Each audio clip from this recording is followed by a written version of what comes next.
മഴക്കാലപൂർവ്വ മുന്നൊരുക്കത്തിന്റെ ഭാഗമായി കൊടിയത്തൂർ ഗ്രാമപഞ്ചായത്തിലെ അംഗൻവാടികളിൽ ഗ്രാമപഞ്ചായത്ത് അധികൃതരുടെ നേതൃത്വത്തിൽ സന്ദർശനം ആരംഭിച്ചു. ഗ്രാമപഞ്ചായത്ത് പ്രസിഡന്റ് ടി കവിതയുടെ നേതൃത്വത്തിലായിരുന്നു സന്ദർശനം.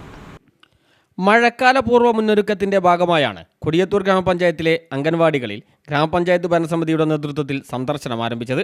മഴക്കാലത്തിനു മുമ്പ് അംഗൻവാടികളിൽ കുട്ടികളുടെ പൂർണ്ണ സുരക്ഷ ഉറപ്പുവരുത്തുക എന്ന ലക്ഷ്യത്തോടെയായിരുന്നു സന്ദർശനം.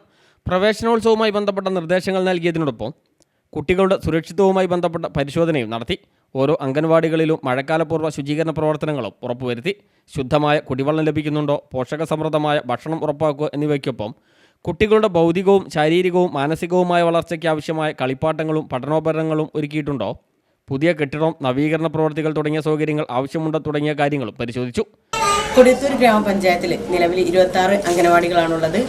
മഴക്കാലപൂർവ്വ ശുചീകരണത്തിൻ്റെ ഭാഗമായിട്ടും പ്രവേശനോത്സവത്തിൻ്റെ ഭാഗമായിട്ടുമാണ് ഞങ്ങളിപ്പം ഭരണസമിതി ഒന്നാകെ എല്ലാ അംഗനവാടികളും സന്ദർശിക്കുന്നത്.